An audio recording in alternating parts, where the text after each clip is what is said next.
can't just throw one-punch combo. No, I mean, so it's kind of like, do you want him to kind of come in and counterpunch and hope that he does it, or do you just want to charge? Oh, nice. Catch him just like that. Yeah. Rivera's only got 2 minutes to work, so he's going to have to turn up the pressure. I think one punch can change it, though. He looks like he punches very hard. Absolutely, but Cole's fighting smart. He's not being baited into anything. I think he's felt that punch before, doesn't want to feel it again. If you notice, when Rivera backs up, he puts that back foot up against the cage. So he can spring forward? Yeah, he's looking to add a little bit of oomph to his punch. Here it comes. Cole's got him in the corner. Nice body strike. Great body shot. Rivera's got a tough head. Yeah, he does. Referee calling for action.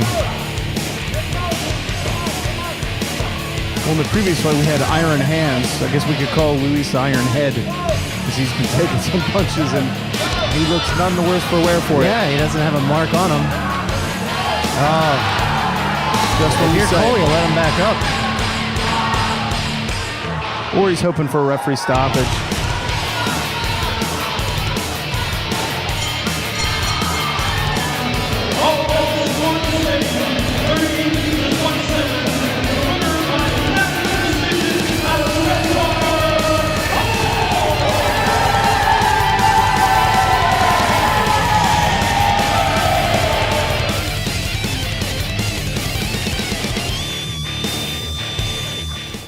Hey everybody, welcome to another edition of Monsoon Live in Studio. I'm your host, as always, Jeffrey Monsoon Mysick.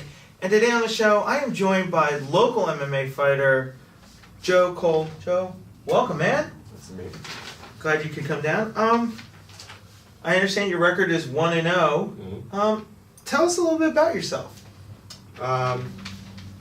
So I guess I'll start off my whole life. I played football, about 16 years of football, right from Pee-wee flags all the way through college.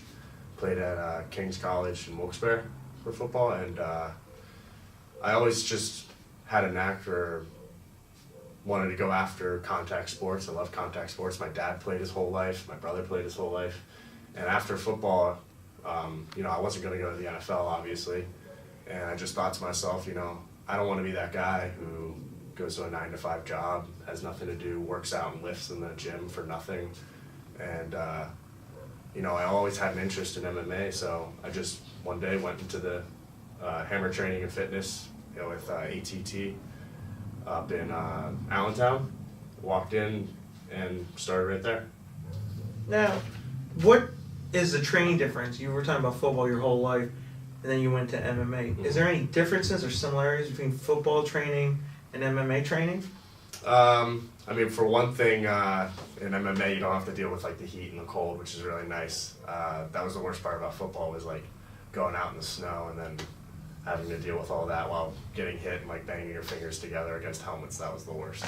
But training wise, I think not that much transitions between technique and skill wise between football and MMA. It's almost completely different. But one thing that has a good that I got from football, I think that translates good into MMA, was just the mental toughness. The idea that you're gonna sprain your ankle or maybe break your wrist, and the idea isn't, I'm gonna sit out. It's, I'm gonna tape it up and I'm gonna go right back out there. Yeah. Now, how many months or years did it take for you to get ready for your first fight? Well, I know some guys, they jump right into it. The first guy I associated with was Chris Gritalo. He's a local pro guy up in the Easton Allentown area, and he told me he wrestled his whole life, so he joined the gym, and I think within 3 months he had his first amateur fight. But for me, because I had no background in wrestling or anything, it took me a lot longer, and I think I wasn't even thinking about taking a fight until at least a year into it. And then I took a whole another year to try and just get a fight in general. When you're trying to make a debut, I guess it's hard to find an opponent. It does a little bad, because you were telling me a little while ago, you're 1-0, but you finally had your first fight after multiple cancellations. I mean, how does that affect you as you're getting ready and everything falls through? The biggest thing is frustration. So I had my debut in August, middle of August, and before that time, I was trying to get a fight since that last November. So I think it was November 2016. I was trying to make my debut, and I had one guy, his medicals didn't pass, so we got on the phone. Rich Latta, my head coach over at Henzo Gracie in Hatfield, he emailed a bunch of people, all the promoters he knew.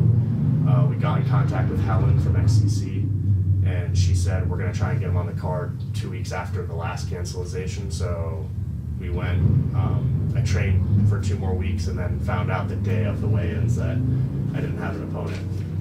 And so Rich was like, all right, well, the year's almost out, your medicals are all gonna be gone once the new year hits, so let's just train. So I trained for another few months, and then I thought, all right, maybe I'll do kickboxing and get some experience in me, and then I can get a fight going after that. And so me and 2 of my other teammates, Josh Lawler and Kevin Stilo, we were all gonna go do this kickboxing match. And I show up the day of the match, and the weight for kickboxing, it's, you know, you weigh in the day of the fight. And they all ended up weighing in like an hour before the fight. It was nuts. But I find out while we're weighing in, oh, your opponent doesn't have his medicals cleared. You can't fight. And this whole time I'm just thinking, like, they're telling us, like, he can't make weight, so we upped the weight class. I said I didn't care. He ended up weighing like 10 pounds more than me too, but I didn't care. And then he just said, yeah, I don't have my medicals cleared. So they canceled the fight. And so at this point I was just getting really frustrated. And luckily Helen actually messaged me that same day and was like, hey, I heard about your fight being canceled. Would you want to get on the August XCC card? And I said, absolutely, I want to get on it. And yeah, luckily they actually had an opponent. My original opponent did drop out for that. And a week or 2 before, Helen made some magic happen, her and Ryan, and they found another guy who stepped in right away, Luis Rivera, which I want to thank him a whole bunch for that. You know, he stepped up within like a week's notice, so that's awesome for him. And yeah, it was a great fight. Well, I can tell we've met Ryan and Helen. They're good folks. I know they try their best to take care of their fighters. Now, when you're going through all of this and you're getting ready for this training, what did you do after that fight? Like, after everything was done, you had won. Did you do any celebration or anything? It was in Philadelphia, and I have some friends down there who live there, and yeah, we did a little bit of celebrating. It was we went out, you know, to the bars and stuff, had some fun. Luckily, nothing bad happened. You know, there's always those stories where like MMA fighters celebrate and then, you know, someone gets punched in the club, but nothing like that happened. But it was yeah, we celebrated, but the one thing that's big difference, or I guess it's kind of the same when you're in season for football, but you know, with MMA, especially at the beginning when you're starting out, you can't have a big layoff. You know, you have to have that one night where you're having fun right after the fight, and then the very next day you got to get up and go to conditioning class. You know, so it was right from the fight to celebrating the next day, right back into the gym. So, any upcoming fights for you? I know we're nearing the end of the year, but any upcoming events? I don't want to say anything, like, because, you know, me saying something, it's going to be canceled on me, but we're looking for a fight in December. Me and a couple other teammates of mine are looking to fight. I think it's up in Wilkes-Barre for King of the Cage. And it should be, I think it's December 16th, but like I said, you never know what's going to happen with people pulling out. Somebody else could not have their medical. Yeah. Well, one of the things we always do on the show, we always ask, is to teach the folks at home some different things. I was wondering if you could teach us something next. Yeah, absolutely. All right, coming up, we're going to show you what we're about to learn. Oh boy, always here. All right. Hey everybody, we're back, and Joe has brought his buddy Kevin here from his gym. Kevin, welcome, man. Nice to meet you. Nice to meet you. Joe's going to show us some tricks with takedowns, because as you all know, I always get taken down when we do the Joe versus Pro stuff. So, Joe, go ahead and coach. All right, sounds good. All right, so basically, my biggest thing is that I'm a big striker. But the great thing about striking is that you can use your strikes to set up your takedowns. So one easy takedown that almost everyone knows, double leg takedown. The best way to take a double leg takedown is, Kevin, you stand right in front of me, is you want to aim your front leg foot and put it right in between their legs. When you do this, put your head right to the outside. Make sure you're not putting it and stabbing it through. So if you come this way, if you stab it through here, you can just guillotine you. So you want to leave it up and right next to the body here. Foot's right in between theirs, and you put your hands right underneath the butt, right here, and you collapse them together here. And once you do this, you step through, lift, take down. One easy way to set that up though, because if you're just gonna go ahead and shoot like a wrestler on a takedown, they're gonna do a variety of things. One, they could sprawl, or two, they can throw an uppercut or a knee, so if they're coming in here, they can defend by striking themselves. So the best way to set it up is to blind them. Throw 2 jabs right to the face. First one's kind of feeling it out the distance. So you're kind of tapping his guard right there. Second one's gonna be really tough. You're gonna throw it straight right in his head. Boom, boom. Once you do that, he'll usually put his hands right up, maybe take a step back or 2. But once his hands are up, he can't see you. You can shoot right in to the double leg. I guess I'll give it a try. We'll see how this works. Alright, so it's jab, and then like that. So when you shoot in, you want to make sure you don't lean over. Okay. You want to keep your hips underneath your body. So when you take a shot, it's here, here, and then you're going to lift with your legs instead of being bent over like this, whereas you're susceptible to getting guillotined or any kind of defense that you might do.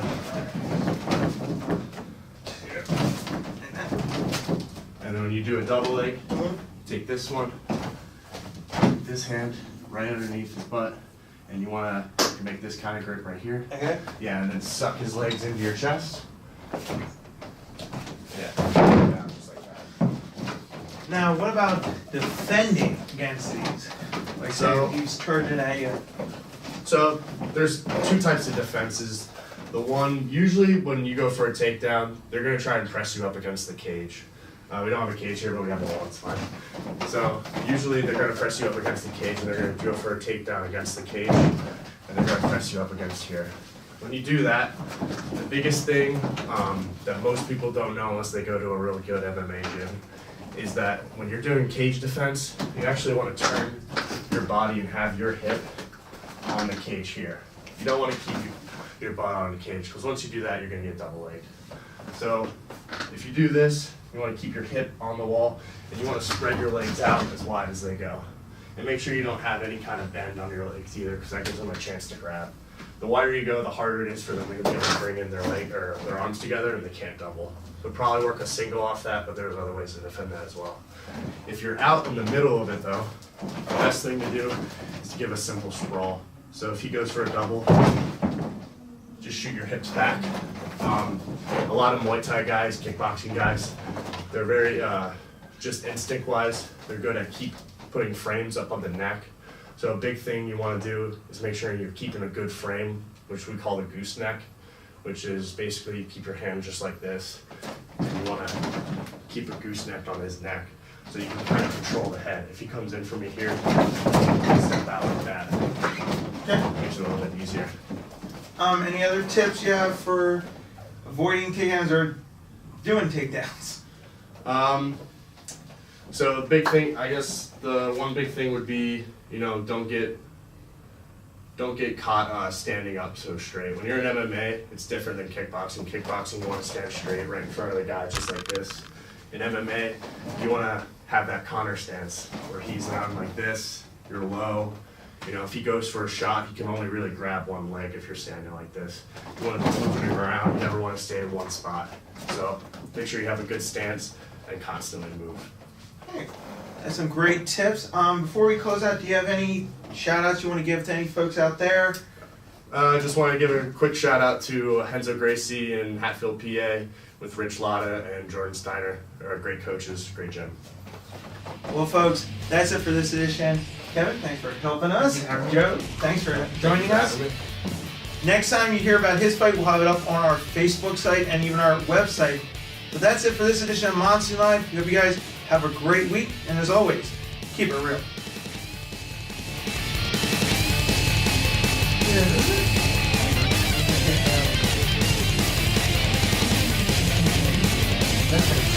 Well,